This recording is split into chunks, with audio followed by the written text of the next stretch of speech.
الحمد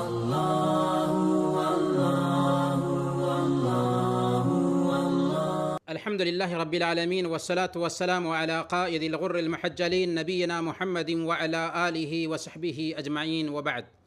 فأعوذ بالله السميع العليم من الشيطان الرجيم. بسم الله الرحمن الرحيم. يا أيها الذين آمنوا كتب عليكم الصيام كما كتب على الذين من قبلكم لعلكم تتقون. محترم بھائیوں اور دینی بہنوں، السلام علیکم ورحمۃ اللہ وبرکاتہ۔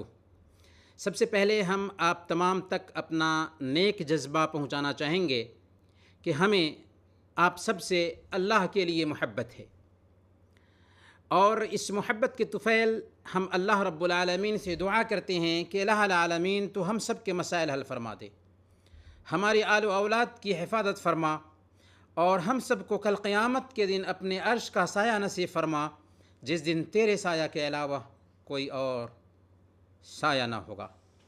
آمین یا رب العالمین۔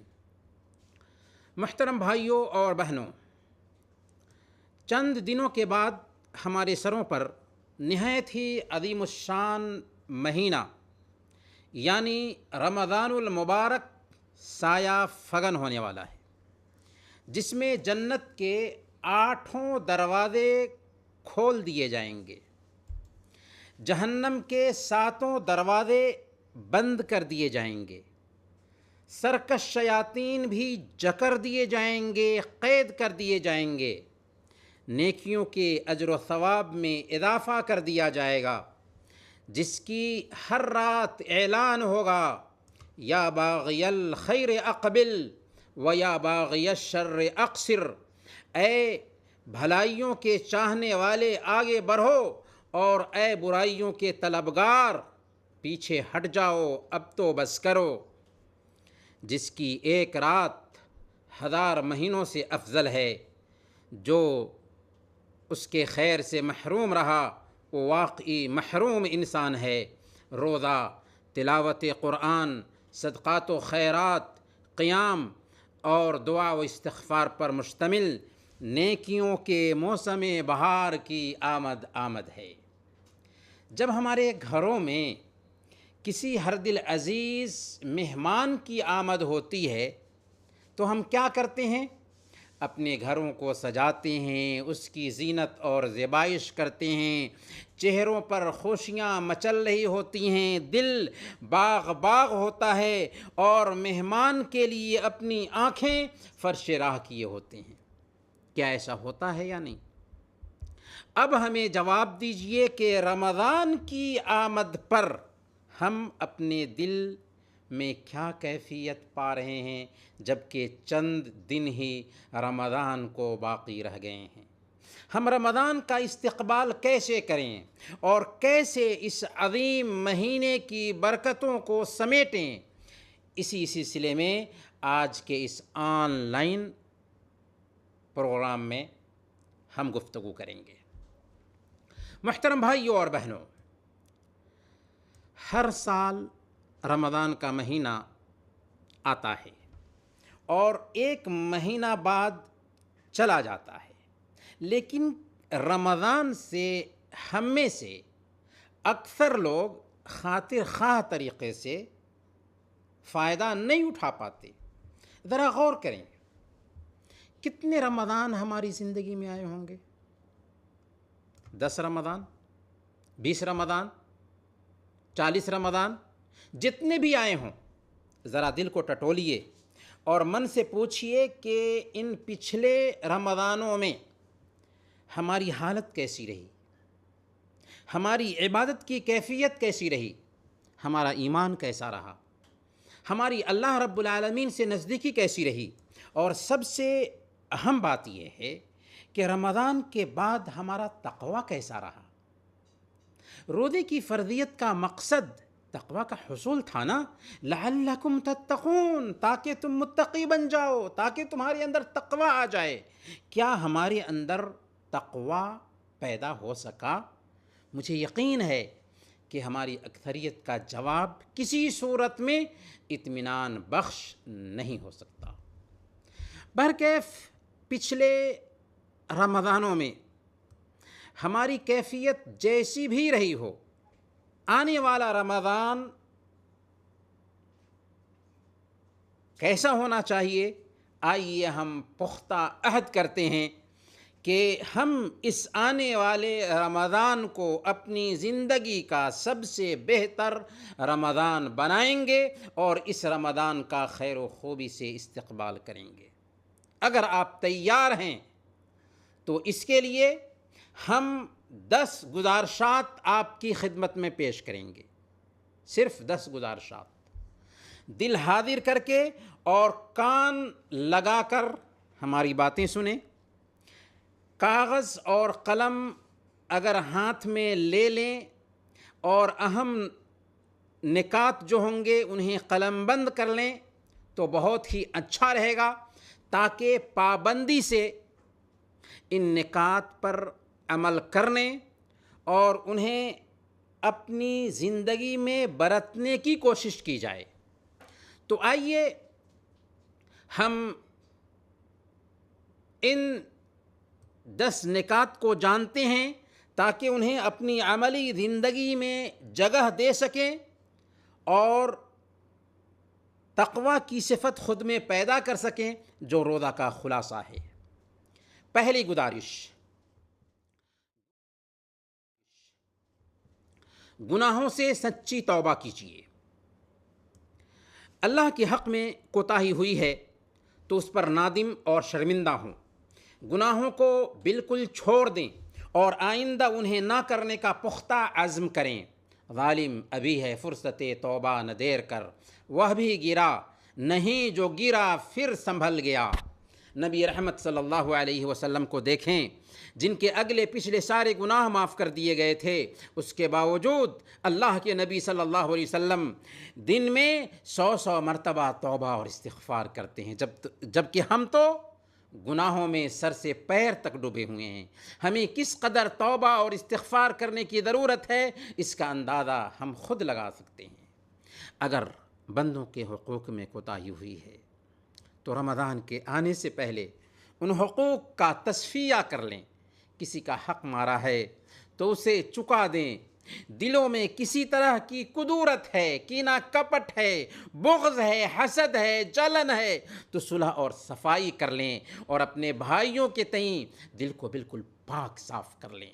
اور اس کے لیے بہتر ہوگا کہ اکیلے میں ایک دن بیٹھیں، اپنے سارے گناہوں کو نوٹ کریں، پہلے بڑے گناہوں کی لسٹ بنائیں، پھر چھوٹے گناہوں کی، اس کے بعد بڑے گناہوں میں جو سب سے بڑے گناہ ہیں ان کو سامنے رکھیں، پھر سوچیں کہ آخر کون سی چیز اس گناہ پر مجھے اکساتی ہے، کون سی چیز اس گناہ پر مجھے آمادہ کرتی ہے۔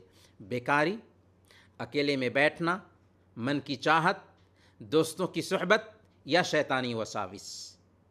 ان اسباب میں سے جو بھی سبب گناہوں میں الجھائے ہوئے ہو، سب سے پہلے اس سبب سے چھٹکارا حاصل کرنے کی کوشش کریں اور اس گناہ کے مقابلے میں اسی کے جیسے کوئی جائز کام بھی کریں، کیونکہ اللہ گناہ سے روکتا ہے تو اسی کے جیسے جائز کام کا حکم بھی دیتا ہے۔ اور ایک اہم اور کامیاب طریقہ یہ ہے کہ خود پر ہم لازم کر لیں کہ اگر میں نے فلاں گناہ دوبارہ کیا تو اتنے روپیے صدقہ کروں گا۔ امام ذہبی رحمۃ اللہ علیہ نے سیر اعلام النبلا جلد نمبر 8 اور صفحہ نمبر 15 میں ابن وہب رحمۃ اللہ علیہ کا ایک قول نقل کیا ہے۔ ابن وہب رحمۃ اللہ علیہ فرماتے ہیں کہ میں نے نظر مانا کہ جب کسی کی غیبت کروں گا تو ایک روزہ رکھوں گا، کسی کی غیبت ہو جائے تو ایک روزہ رکھوں گا، اور میں نے اپنے آپ سے نظر مان لیا، چنانچہ جب کسی کی غیبت کرتا تو ایک روزہ رکھتا، جس نے مجھے تھکا دیا۔ پھر میں نے نظر مانا کہ جب کسی کی غیبت کروں تو 1 درہم صدقہ کروں گا، فمن حب الدراہم ترکت الغیبہ، درہم سے محبت کی وجہ سے میں نے غیبت کرنا چھوڑ دیا۔ کیوں؟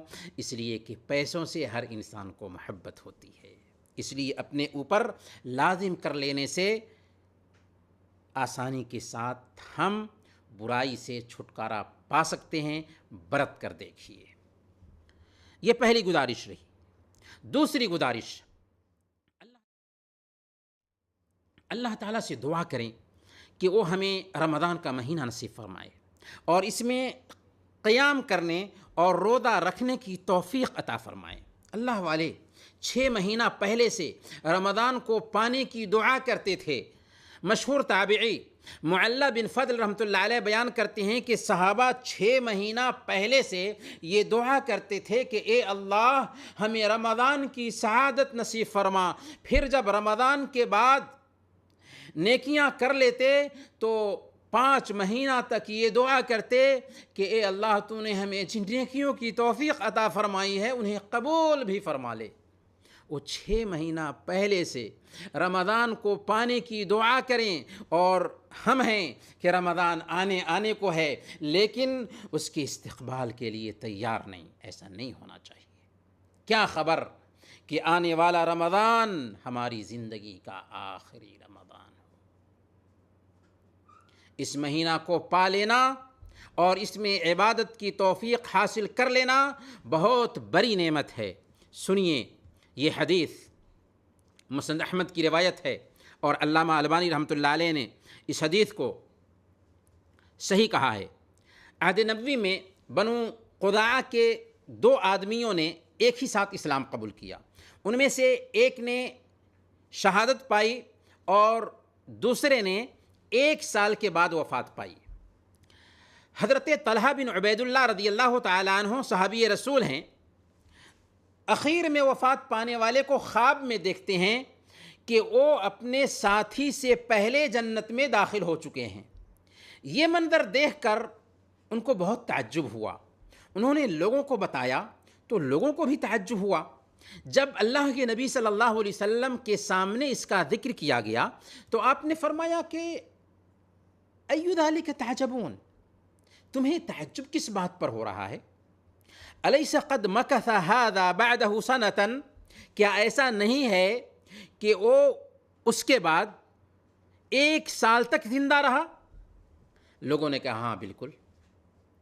آپ نے فرمایا وَأَدْرَكَ رَمَضَانَ فَصَامَ وَصَلَّى كَذَا وَكَذَا سَجْدَةً فِي السَّنَةِ، پھر اس نے رمضان کا مہینہ پایا، رمضان کے روزے رکھے اور سال بھر اتنی رکعات نمازیں پڑھیں۔ لوگوں نے کہا کہ ہاں بالکل یا رسول اللہ۔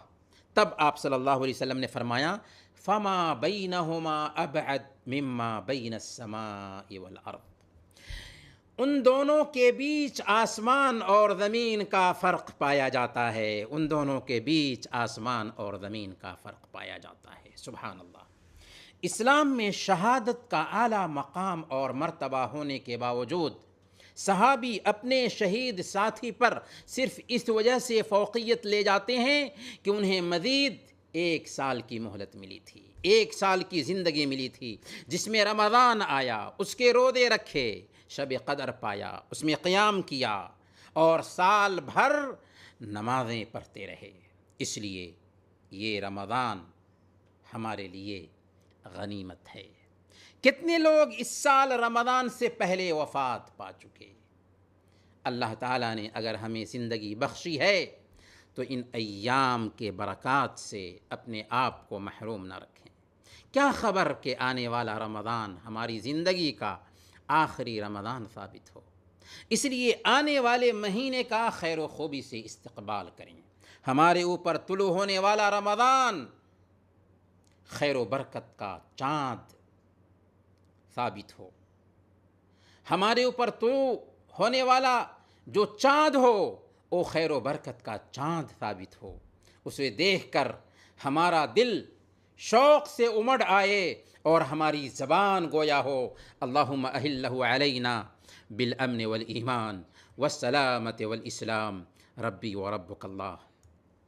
اے اللہ تو یہ چاند ہم پر امن و ایمان اور سلامتی اور اسلام کے ساتھ طلوع کرنا۔ اے چاند میرا اور تیرا رب اللہ ہی ہے۔ تیسری گزارش،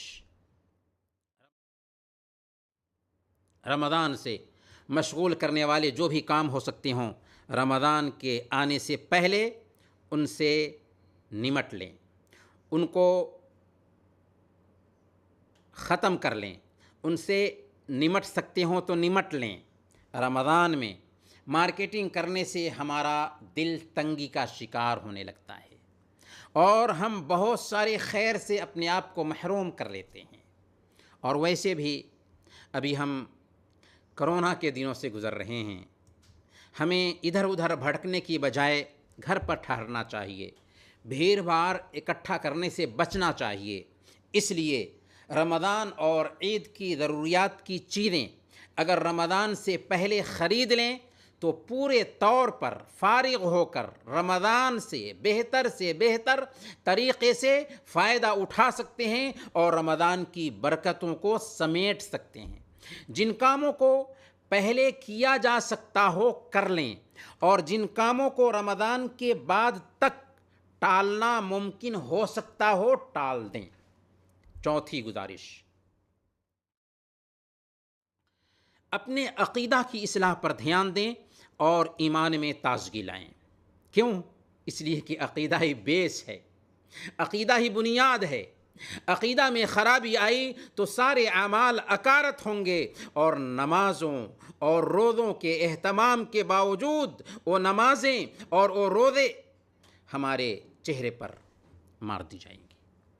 صحیح بخاری اور صحیح مسلم کی روایت ہے، اللہ کے نبی صلی اللہ علیہ وسلم نے ارشاد فرمایا، من صام رمضان ایمانا و احتسابا غفر له ما تقدم من ذنبه، جس نے ایمان کے ساتھ اور ثواب کی نیت سے رمضان کے روزے رکھے۔ شرط کیا ہے؟ ایمان کے ساتھ اور ثواب کی نیت سے، ایمان بھی ہو اور اخلاص بھی ہو، تب اس کے پچھلے گناہ معاف ہو جاتے ہیں۔ مغفرت کے لیے ایمان کی سلامتی شرط ہے۔ اگر ہمارا ایمان سلامت ہے تو ایمان میں تازگی بھی لائیں، یعنی ایمان کو جلا بخشنے والی کتابیں پڑھیں رمضان کے آنے سے پہلے، یا آڈیوز سنیں یا ویڈیوز دیکھیں، تاکہ ہمارا نفس اس مہینے سے استفادہ کرنے اور اس مہینے کی برکات کو سمیٹنے کے لیے تیار ہو جائے۔ دنیا کی حقیقت، موت کے اٹل فیصلے، قبر کے عذاب، آخرت کے مراحل، جنت کی نعمتوں اور جہنم کے عذاب کے بارے میں پڑھیں یا سنیں۔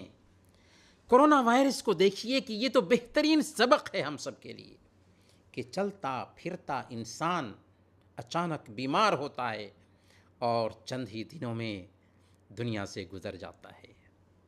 کیا دیکھتے نہیں کہ چوٹی کے علماء اور مشائخ ہمارے بیچ سے رخصت ہو گئے اور ہم خود بھی گزرنے والے ہیں؟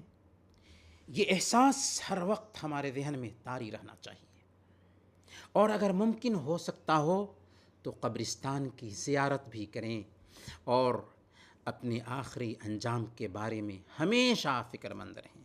رمضان میں اللہ والوں کے معمولات میں کیسے تبدیلی آتی تھی اور ان کی کیسی کیفیت ہوتی تھی، اسے بھی جاننے کی کوشش کریں تاکہ ہمارا بھی دل نرم ہو سکے اور ہمارے اندر بھی نیکی کی رغبت پیدا ہو، نیکیاں جمع کرنے کا شوق پیدا ہو۔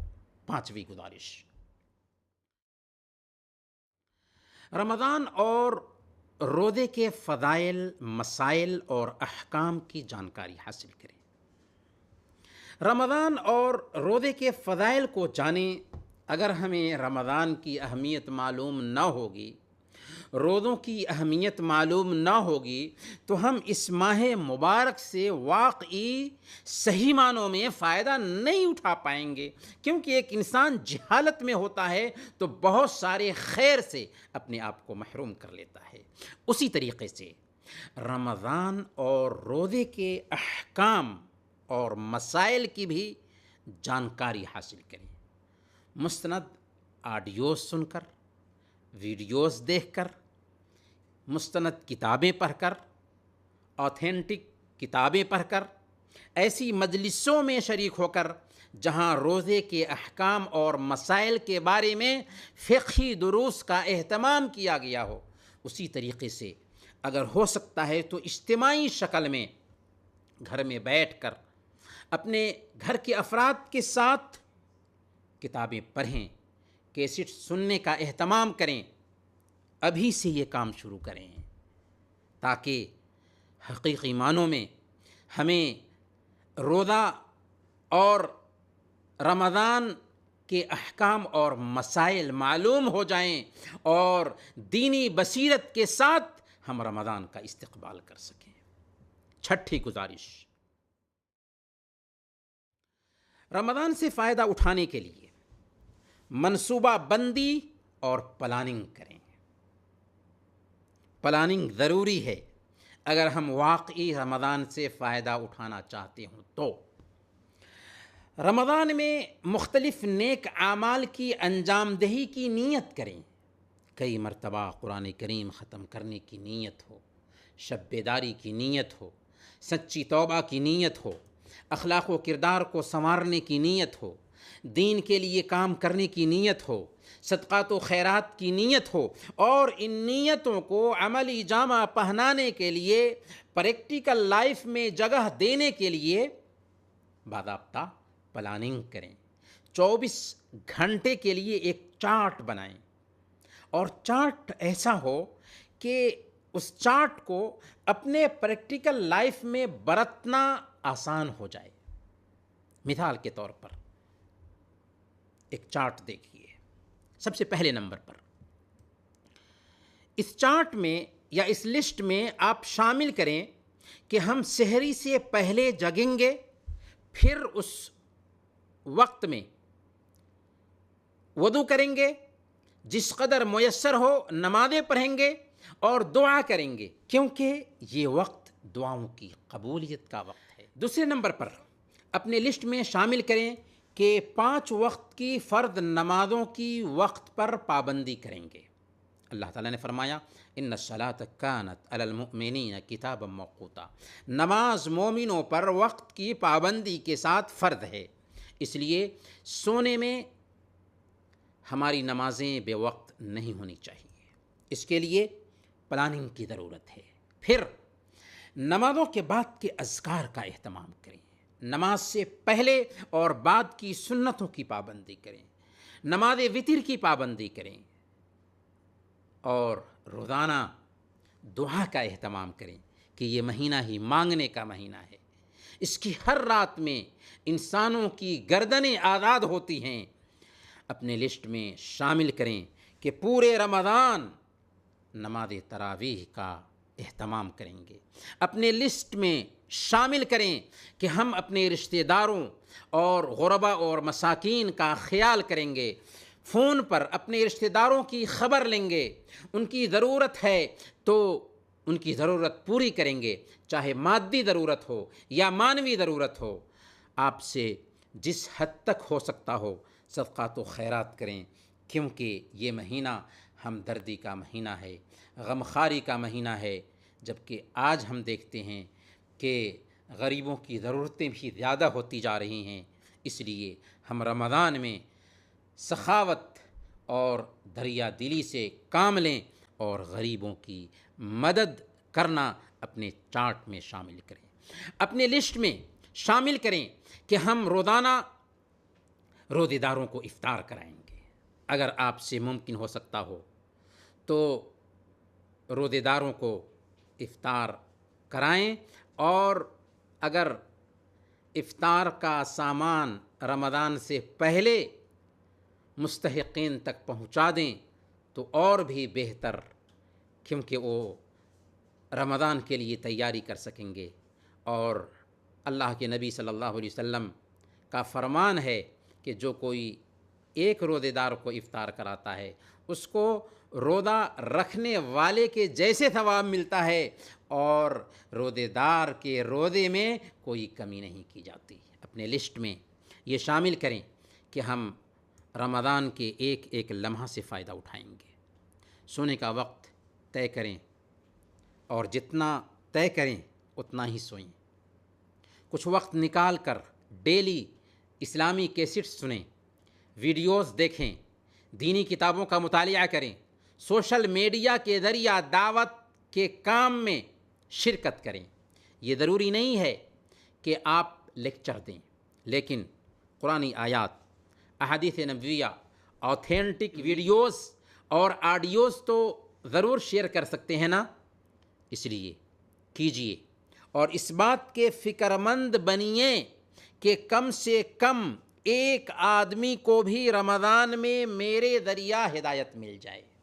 یہ بات میں اس لیے عرض کر رہا ہوں کیونکہ رمضان میں انسانی طبیعت میں فطری طور پر قبول حق کی صلاحیت پیدا ہوتی ہے۔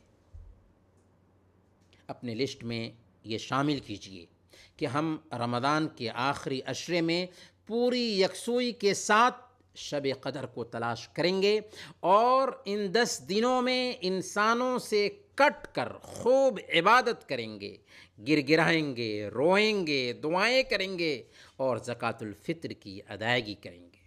اپنے لسٹ میں شامل کیجئے کہ پورے رمضان قرآن کریم سے ہمارا گہرا تعلق ہوگا۔ قرآن کریم ہر وقت آپ کے سامنے رہے گا، ایک مرتبہ اور 2 مرتبہ نہیں بلکہ کئی مرتبہ قرآن ختم کرنے کا عزم رکھیں، اور یہ نہیں کہ تلاوت کی شروعات رمضان میں کریں گے، نہیں بلکہ ابھی سے شروع کر دیں۔ شعبان کے مہینہ سے ہم گزر رہے ہیں۔ عمر بن قیس رحمۃ اللہ علیہ کے بارے میں آتا ہے کہ جب شعبان کا مہینہ آتا تو وہ اپنی دکان بند کر دیتے اور قرآن کریم کی تلاوت کے لیے خود کو فارغ کر لیتے تھے۔ سلمہ بن کہیل کہتے ہیں کہ شعبان کا مہینہ قاریوں کا مہینہ کہا جاتا تھا۔ صرف یہ نہیں کہ رمضان میں ہم قرآن کی تلاوت کریں گے اور بس، اور بغیر سوچے سمجھے نہیں، بلکہ ایک مرتبہ ہماری تلاوت ایسی بھی ہونی چاہیے کہ قرآن پڑھتے ہوئے قرآن میں خود کو دیکھنے کی کوشش کریں۔ قرآن ہمارے رب کا پیغام ہے جو ہمارے نام آیا ہے۔ تلاوت کرتے ہوئے ایک ایک آیت پر غور کریں اور دیکھیں کہ ہماری زندگی میں قرآن کس حد تک اتر سکا ہے، ہم کس حد تک قرآن کے پیغام پر اتر رہے ہیں۔ جب ہم کوئی کتاب پڑھتے ہیں تو ہمارا مقصد اسے سمجھنا ہوتا ہے نہ کہ الفاظ کی رٹ لگانا۔ ہمارا یہی حال قرآن کریم کی تلاوت کرتے وقت بھی ہونا چاہیے۔ آج ہم قرآن پر غور نہیں کرتے، قرآن پر تدبر نہیں کرتے، جو اصل میں شیطان کی ایک سازش ہے۔ امام ابن حبیرہ رحمۃ اللہ علیہ کہتے ہیں وَمِن مَكَائِدِ الشَّيْطَانِ تَنْفِيرُ عِبَادِ اللَّهِ مِن تَدَبُّرِ الْقُرْآنِ لِعِلْمِهِ أَنَّ الْهُدَى وَاقِعٌ عِنْدَ التَّدَبُّرِ۔ شیطان کی سازشوں میں سے ایک یہ ہے کہ وہ اللہ کے بندوں کو تدبر قرآن سے دور رکھنا چاہتا ہے، کیونکہ اسے پتہ ہے کہ تدبر کے بعد اسے ہدایت ملنی ہے، کیونکہ شیطان کو پتہ ہے کہ تدبر کے بعد اس کو ہدایت ملنی ہے۔ اس لیے شیطان بندے کو تدبر قرآن سے روکتا ہے، دور کرتا ہے۔ اس لیے اگر آپ عربی زبان جانتے ہیں تو بہت اچھی بات ہے، ایک ایک آیت پر غور کرتے ہوئے تلاوت کریں، اور اگر عربی نہیں جانتے تو اپنی زبان میں ترجمہ معانی قرآن کے ساتھ قرآن کی تلاوت کرنے کی کوشش کریں، تاکہ ہمیں سمجھ میں آ سکے کہ ہمارا رب ہم سے کیا کہہ رہا ہے۔ عجیب طرح کی تبدیلی آئے گی ہماری زندگی میں اگر ہم نے ایسا کیا تو برت کے دیکھیں۔ 7ویں گزارش، رمضان کے کام ابھی سے شروع کر دیں۔ یہ انتظار نہ کریں کہ رمضان آنے کے بعد نیکیاں کریں گے، نہیں، بلکہ ابھی سے رمضان کے کام شروع کر دیں۔ پہلے 5 وقت کی نمازوں پر غور کریں، اگر ان نمازوں میں کوتاہی ہو رہی ہے تو پہلی فرصت میں اسے دور کریں۔ اور ایک مسلمان 5 وقت کی نمازوں میں کوتاہی نہیں کرتا۔ عبداللہ بن ابی کو دیکھیے، منافق تھا، 5 وقت مسجد نبوی میں آ کر اللہ کے نبی صلی اللہ علیہ وسلم کے ساتھ نماز پڑھتا تھا۔ تو ایک مسلمان 5 وقت کی نمازوں میں کوتاہی نہیں کرتا۔ اس کے باوجود بھی اگر نمازوں میں کوتاہی پائی جاتی ہے تو اس کوتاہی کو دور کر لیں۔ فجر کی نماز میں کوتاہی پائی جاتی ہے، اسے دور کر لیں۔ سنتوں میں کوتاہی پائی جاتی ہے، اسے دور کر لیں۔ وتر کی نماز میں کوتاہی پائی جاتی ہے، اسے دور کر لیں، اور خود سے عہد کریں کہ انشاءاللہ اب کوتاہی نہیں ہوگی۔ دوسرے نمبر پر، اگر پچھلے رمضان کے روزے عذر کی وجہ سے چھوٹ گئے تھے اور ابھی تک ان کی ادائیگی نہ کر سکے ہیں تو رمضان کے آنے سے پہلے ان چھوٹے ہوئے روزوں کی قضا کر لیں۔ اگر ہمارے روزے قضا نہیں ہوئے ہیں پھر بھی شعبان میں زیادہ سے زیادہ روزہ رکھنے کا اہتمام کریں۔ یہ استقبال رمضان کے لیے پریکٹیکل ٹریننگ ہوگی۔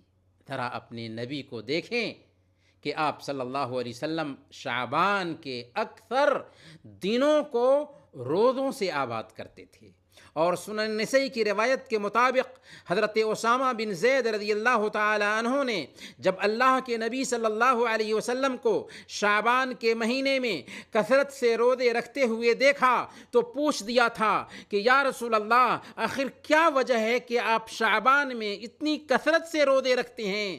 تو اللہ کے نبی صلی اللہ علیہ وسلم نے اس کی حکمت بتائی تھی کہ یہ وہ مہینہ ہے جس میں لوگ غفلت میں ہوتے ہیں، اور یہی وہ مہینہ ہے جس میں بندوں کے اعمال اللہ کے پاس پیش کیے جاتے ہیں۔ لہذا میری چاہت ہے کہ جب میرے اعمال اللہ رب العالمین کے پاس پیش کیے جائیں تو میں روزے سے ہوں۔ لیکن یہ بات نوٹ کیجئے کہ 15ویں شعبان کی رات میں یا اس کے دن میں خصوصیت کے ساتھ اللہ کے رسول صلی اللہ علیہ وسلم اور صحابہ کرام سے کوئی بھی عبادت ثابت نہیں۔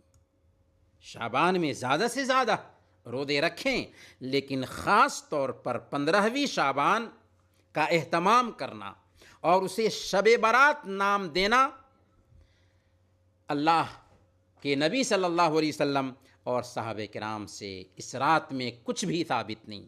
اور ہمارے نبی صلی اللہ علیہ وسلم کا فرمان ہے، من احدث فی امرنا ھذا ما لیس منہ فہو رد، جس نے ہماری شریعت میں کوئی نئی چیز ایجاد کی جو اس میں سے نہیں، وہ مردود ہے۔ اس لیے بدعات و خرافات سے ہمیشہ اپنے دامن کو پاک رکھیں۔ تیسرے نمبر پر ہم اپنی آمدنی کا حساب و کتاب کریں۔ اگر آپ کے مال میں زکوٰۃ آ رہی ہے تو پہلی فرصت میں حساب لگا کر زکوٰۃ کے جو پیسے بنتے ہیں، زکوٰۃ کا حصہ غریبوں تک پہنچا دیں۔ اگر ہم کوتاہی کریں گے تو شریعت کی نظر میں مجرم ٹھہریں گے۔ صحیح بخاری کی روایت ہے، اللہ کے رسول صلی اللہ علیہ وسلم نے ارشاد فرمایا، اللہ نے جس کو مال سے نوازا پھر اس نے زکوٰۃ ادا نہیں کی تو قیامت کے دن اس کا مال گنجے سانپ کی شکل میں آئے گا، جس کی آنکھوں کے اوپر 2 سیاہ نقطے ہوں گے۔ یہ سانپ اس کے گلے کا بندھن ہوگا اور اس کے جبڑے کو پکڑ کر کہے گا، انا مالک انا کنزک، میں ہوں تیرا مال، میں ہوں تیرا خزانہ۔ صحیح بخاری اور صحیح مسلم کی روایت ہے۔ حضرت ابو ہریرہ رضی اللہ تعالیٰ عنہ بیان کرتے ہیں، اللہ کے نبی صلی اللہ علیہ وسلم نے ارشاد فرمایا، اگر کسی کے پاس سونا یا چاندی نصاب کے برابر ہو اور وہ اس کی زکوٰۃ ادا نہ کرے تو قیامت کے دن سونے اور چاندی سے آگ کی چادر بنائی جائے گی۔ کیا بنائی جائے گی؟ آگ کی چادر بنائی جائے گی اسی سونا اور چاندی سے، اور اس چادر کو جہنم کی آگ پر تپایا جائے گا، پھر اس سے اس کے پہلوؤں، اس کی پیشانی اور اس کی پیٹھ کو داغا جائے گا۔ اگر چادر ٹھنڈی ہونے لگے تو اسے پھر گرمایا جائے گا اور اس کو یہ عذاب اس دن دیا جائے گا جس دن کی مقدار 50,000 سال کے برابر ہوگی۔ اس کے بعد بندوں کے عملوں کا فیصلہ سنایا جائے گا، اور یہ زکوٰۃ نہ دینے والا یا تو جہنمی ہوگا یا جنتی ہوگا، یعنی اپنے عمل کے حساب سے۔ اللہ اکبر! کیسی سخت وعید ہے ایسے لوگوں کے لیے جو زکوٰۃ نہیں دیتے۔ اس لیے جو لوگ اپنے مالوں پر سانپ بنے بیٹھے ہیں، چاہے وہ سونا کے مالک ہوں، چاہے روپیے پیسے کے مالک ہوں، وہ ہوش میں آ جائیں اور اپنے مالوں کی زکوٰۃ کا حساب کر کے زکوٰۃ نکال دیں۔ چوتھے نمبر پر، اگر ہم پر حج فرض ہو چکا ہے اور اب تک ہم نے حج نہیں کیا ہے، تو رمضان کے آنے سے پہلے نیت کر لیں کہ پہلی فرصت میں جب بھی موقع ملے گا اپنے پاکیزہ مال سے فریض حج کی ادائیگی کریں گے۔ اللہ تعالیٰ سے ہم دعا کرتے ہیں کہ الہ العالمین کورونا کی اس آفت کو انسانیت سے دور کر دے تاکہ ہم حج اور عمرہ کی سعادت حاصل کر سکیں۔ آمین یا رب العالمین۔ آٹھویں گزارش یہ ہے کہ روزے کو خراب کرنے والے کاموں سے دور رہیں۔ روزہ کو خراب کرنے والے وسائل میں سب سے خطرناک وسیلہ جو ہمارے سماج میں آج کینسر کی حیثیت رکھتا ہے، ڈش، ٹی وی اور انٹرنیٹ ہے۔ آج اس نے گھر گھر پہنچ حاصل کر لی ہے، بلکہ ہمارے ساتھ میں ہوتا ہے، ہمارے جیب میں ہوتا ہے، اور غیر محسوس طریقے سے ہماری پوری فیملی پر یہ نگیٹو اثر ڈال رہا ہے۔ جو کوئی بھی انٹرنیٹ کا رسیہ ہے یا ٹیلی ویژن کا دیوانہ ہے، ایسا انسان صحیح معنوں میں رمضان کی برکتوں سے خاطر خواہ فائدہ نہیں اٹھا سکتا۔ ہم یہ نہیں کہتے کہ آپ سوشل میڈیا کا استعمال ہی نہ کریں، استعمال کر سکتے ہیں، لیکن کریں تو ضرورت کے تحت، اور وہ بھی خیر کے کام میں استعمال کرتے ہیں تو زہر ہو۔ گلاس میں پانی پیا جاتا ہے، لیکن اسی گلاس میں ایک انسان شراب بھی پیتا ہے۔ آخر ہم شراب کیوں پئیں؟ گلاس پانی پینے کے لیے ہے تو ہم اس گلاس میں پانی ہی پئیں۔ بس سوشل میڈیا یا انٹرنیٹ، اس کا استعمال خیر کے کام میں کریں، دعوت کے کام میں کریں۔ نویں گزارش، فضولیات سے خود کو بچائیں۔ فضولیات سے کیا مراد ہے؟ فضولیات سے مراد یہ ہے کہ ہم بیکاری میں نہ لگیں، بیکاری نہ کاٹیں۔ ایک مسلمان کے پاس وقت اور ٹائم پاس کرنے کے لیے نہیں ہوتا۔ ضرورت کے بغیر کوئی کام کرنا یہ بیکاری ہے۔ اس لیے ہم خود کو فضولیات سے بچائیں۔ بات کرنی ہے تو ضرورت کے مطابق بات کریں، کچھ دیکھنا ہے تو ضرورت کے مطابق دیکھیں، کچھ سننا ہے تو ضرورت کے مطابق سنیں، کھانا کھانا ہے تو ضرورت کے مطابق کھانا کھائیں، لوگوں کے ساتھ اٹھنا بیٹھنا ہے تو ضرورت کے مطابق اٹھیں اور بیٹھیں۔ کتنی چیزیں ہوئیں؟ 5 چیزیں ہوئیں۔ ان 5 چیزوں میں بیکاری نہیں آنی چاہیے۔ ضرورت سے زیادہ اگر بات کی، ضرورت سے زیادہ اگر دیکھا، ضرورت سے زیادہ اگر سنا، ضرورت سے زیادہ اگر کھانا کھایا، ضرورت سے زیادہ اگر صحبت اختیار کی، تو کسی صورت میں ہم رمضان کی برکتوں کو سمیٹ نہیں سکتے، رمضان کے فیض سے خاطر خواہ طریقے سے فیضیاب نہیں ہو سکتے۔ گویا ہمیں اپنے کان کو بھی روزہ رکھوانا ہے، اپنی زبان کو بھی روزہ رکھوانا ہے، اپنی نگاہ کو بھی روزہ رکھوانا ہے، اپنے پیٹ کو بھی روزہ رکھوانا ہے، اور اپنے دل کو بھی روزہ رکھوانا ہے۔ تب جا کر ہم صحیح معنوں میں رمضان کی برکتوں سے فائدہ اٹھا سکتے ہیں۔ فضولیات سے خود کو بچانے کے لیے سب سے بہتر علاج یہ ہو سکتا ہے کہ ہم مسجد کو لازم پکڑیں اگر ممکن ہو سکتا ہے تو، کیونکہ مسجد میں بیٹھنا اجر و ثواب کا سبب تو ہے ہی کہ 7 طرح کے لوگ جو کل قیامت کے دن اللہ کے پاس VIP ہوں گے اور اللہ کے عرش کا سایہ پائیں گے، ان میں سے ایک ہوگا رجل قلبہ معلق بالمساجد، ایسا آدمی جس کا دل مسجد میں لٹکا رہتا ہے۔ اور پھر مسجد میں ہونے کی وجہ سے ہم برائیوں سے بچیں گے اور زیادہ سے زیادہ نیکیاں کر سکیں گے۔ اس لیے اگر ممکن ہو سکتا ہے تو مسجد کو لازم پکڑیں، فضولیات سے ہم بچ سکیں گے۔ 10ویں اور آخری گزارش، یہ آخری گزارش ہوگی، عورتیں اپنے مخصوص ایام میں، ہماری دینی بہنیں اور مائیں اپنے مخصوص ایام میں بھی عبادت کا اہتمام کریں۔ یہ نقطہ بہت ہی اہمیت رکھنے والا ہے، اس لیے یہ آخری نقطہ ہم اختیار کیے ہیں تاکہ اس پہ غور کیا جائے۔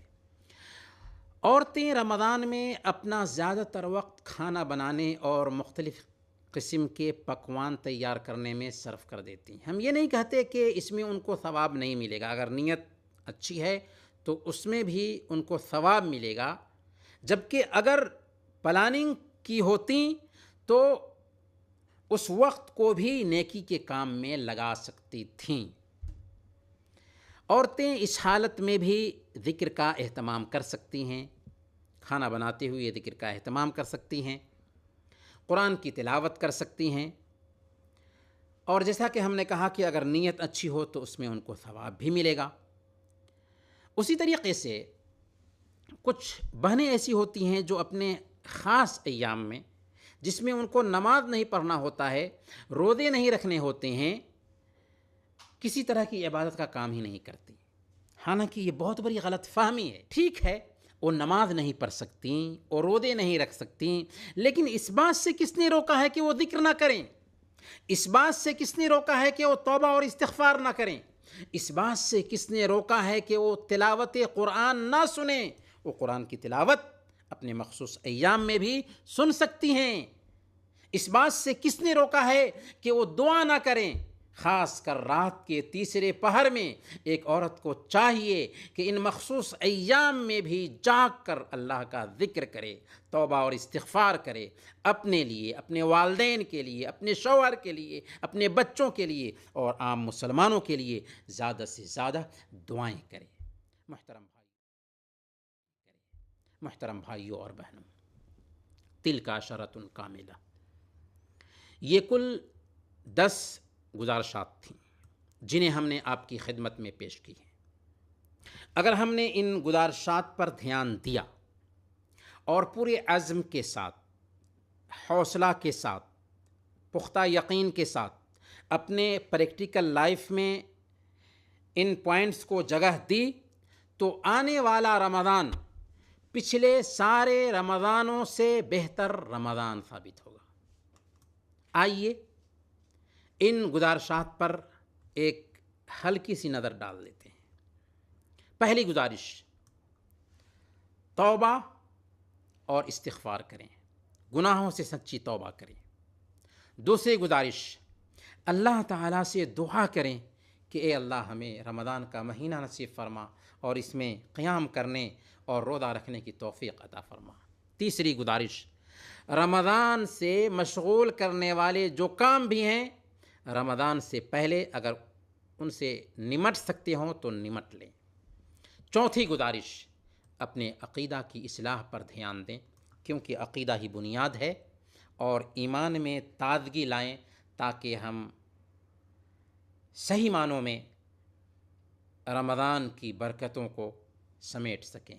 پانچویں گزارش، رمضان اور روزے کے فضائل، مسائل اور احکام کی جانکاری حاصل کریں تاکہ دینی بصیرت کے ساتھ رمضان کا استقبال کر سکیں اور صحیح معنوں میں رمضان سے فائدہ اٹھا سکیں۔ چھٹی گزارش، رمضان سے فائدہ اٹھانے کے لیے پلاننگ کریں، منصوبہ بندی کریں، کئی مرتبہ قرآن کریم ختم کرنے کی نیت ہو، شب بیداری کی نیت ہو، سچی توبہ کی نیت ہو، اخلاق و کردار کو سدھارنے کی نیت ہو، دین کا کام کرنے کی نیت ہو، صدقات و خیرات کی نیت ہو، اور پھر 24 گھنٹے کے لیے ایک چارٹ بھی بنائیں اور ہم نے 8 نکات اس چارٹ میں ڈالنے کی تلقین بھی کی ہے۔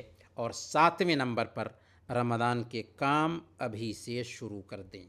5 وقت کی نمازوں پر غور کریں۔ رمضان کے روزے چھوٹے ہوئے ہوں تو ان کی قضا کر لیں۔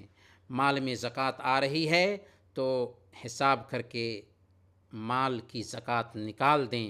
اگر ہم حج نہ کر سکے ہیں اور ہم پر حج فرض ہو چکا ہے تو ہم عہد کریں کہ پہلی فرصت میں جب موقع ملے گا تو حج کریں گے۔ اور 8ویں گزارش یہ ہے کہ روزہ کو خراب کرنے والے کاموں سے دور رہیں۔ 9ویں گزارش یہ ہے کہ فضولیات سے بھی خود کو بچائیں اور بیکاری میں نہ لگیں، کیونکہ بیکاری میں لگیں گے تو رمضان کی برکتوں کو ہم سمیٹ نہ پائیں گے۔